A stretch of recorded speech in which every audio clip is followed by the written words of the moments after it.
ಅಪ್ರಾಪ್ತ ವಯಸ್ಸಿನ ಬಾಲಕಿಯ ಮೇಲೆ ನಾಲ್ವರು ನಡೆಸಿದ ಲೈಂಗಿಕ ದೌರ್ಜನ್ಯ ಪ್ರಕರಣಕ್ಕೆ ಸಂಬಂಧಿಸಿದಂತೆ ಸ್ಥಳ ಮಹಜರು ವೇಳೆ ಆರೋಪಿ ಪೊಲೀಸರ ಮೇಲೆ ಹಲ್ಲೆ ನಡೆಸಿದ್ದಾನೆ.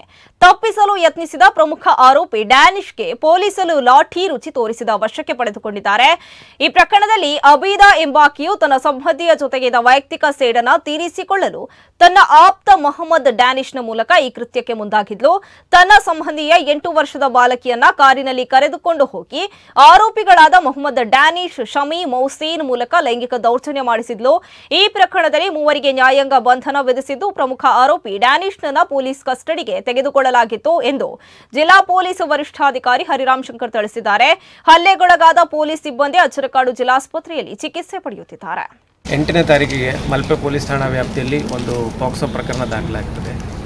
ಆ ಪಾಕ್ಸೋ ಪ್ರಕರಣದಲ್ಲಿ ಅಪ್ರಾಪ್ತ ಬಾಲಕಿಯಾಗಿರುವ 8 ವಯಸ್ಸು ಹುಡುಗಿಯನ್ನು 4 ಜನ ಡ್ಯಾನಿಶು, ಆಬಿದಾ ಮತ್ತು ಶಾಮಿ ಮತ್ತು ಮೋಸಿನ್ 4 ಜನ ಕಾರಲ್ಲಿ ಕರ್ಕೊಂಡು ಹೋಗಿ ಮಣಿಪಾಲ ಟಾಪ್ನಿ ರೋಡಲ್ಲಿ ಒಂದು ಹಾಡಿ ಏರಿಯಾದಲ್ಲಿ ಆ ಹುಡುಗಿಯನ್ನು ಸೆಕ್ಷುಲಿ ಅಸಾಲ್ಟ್ ಡ್ಯಾನಿಶ್ ಮಾಡ್ತಾರೆ.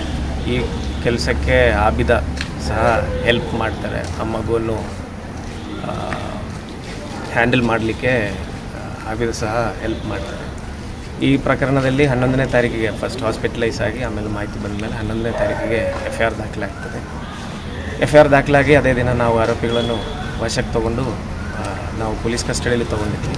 ಇದರಲ್ಲಿ ಪ್ರಮುಖ ಆರೋಪಿಯಾಗಿರುವಂಥ ಡ್ಯಾನಿಶನ್ನು ನಾವು ಇವತ್ತು ಪೊಲೀಸ್ ಕಸ್ಟಡಿಯಲ್ಲಿ ಘಟನಾ ಸ್ಥಳ ಮಾಜರ್ ಕರ್ಕೊಂಡು ಹೋಗಿದ್ದಾಗ ನಮ್ಮ ಪೊಲೀಸ್ ಸಿಬ್ಬಂದಿ ಆಗಿರುವಂತಹ ಮಹಿಳಾ ಪೊಲೀಸ್ ಠಾಣೆಯಲ್ಲಿ ಸಿಬ್ಬಂದಿ ಆಗಿರುವಂಥ ರಿತೇಶ್ ಎಂಬವ್ರ ಮೇಲೆ ಒಂದು ಕಲ್ಲಿಂದ ಹಲ್ಲೆ ಮಾಡಿ ತಪ್ಪಿಸ್ಕೊಳ್ಳೋಕ್ಕೆ ಪ್ರಯತ್ನ ಮಾಡಿದಾಗ ನಮ್ಮ ಮಹಿಳಾ ಪೊಲೀಸ್ ಠಾಣೆ ಇನ್ಸ್ಪೆಕ್ಟರು ಅವರನ್ನು ಹ್ಯಾಂಡಲ್ ಮಾಡೋಕ್ಕೋಸ್ಕರ ಕಲ್ಲಿಂದ ಅಟ್ಯಾಕ್ ಮಾಡಬಾರ್ದು ಅಂತ ಉದ್ದೇಶಕ್ಕೆ ಲಾಠಿ